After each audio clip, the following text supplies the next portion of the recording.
지역 상황도 알아보겠습니다. 대전과 충남에선 오늘 0시 기준으론 24명, 지자체 실시간 집계론 26명의 신규 확진자가 나왔습니다. 집단 감염이 발생한 충남 금산의 한 요양원에서는 1명이 숨졌고 대전에서는 건강식품 설명회 관련 확진자가 크게 늘었습니다. 현장에 나가 있는 취재기자 연결합니다. 이상곤 기자.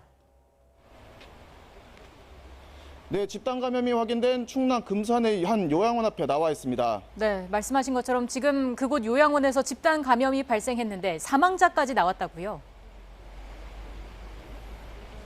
네, 제 뒤로 보이는 요양원에서는 코로나19 확진자가 모두 9명 나왔습니다.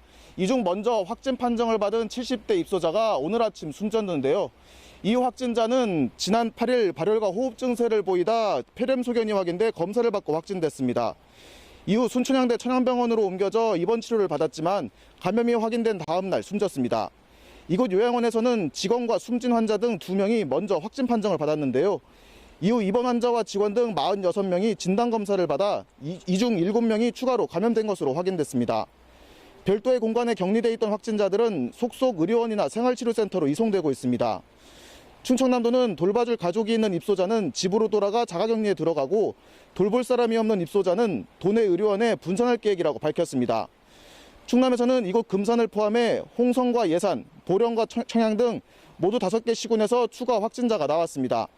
앞선 집단 감염과 모두 관련 있는 것으로 확인됐습니다.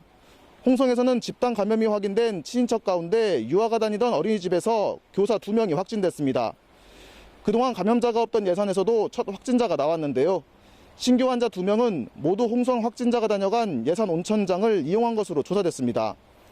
확진자가 잇따랐던 청양 김치공장과 관련해서는 보령과 청양에서 자가격리 중이던 직원 2명의 감염이 확인돼 관련 확진자는 26명이 됐습니다. 대전에서는 건강식품 사업설명회를 중심으로 한 확산세가 계속 이어지고 있습니다. 신규 환자 12명 가운데 9명이 건강식품 사업설명회 관련 감염인데요. 1명을 빼고 모두 설명회 관련 확진자가 방문한 가양동의 한 식당 관련 확진자들과 접촉이 있었던 것으로 파악됐습니다. 이에 따라 건강식품 사업설명회 관련 확진자는 대전에서만 모두 42명으로 늘었습니다.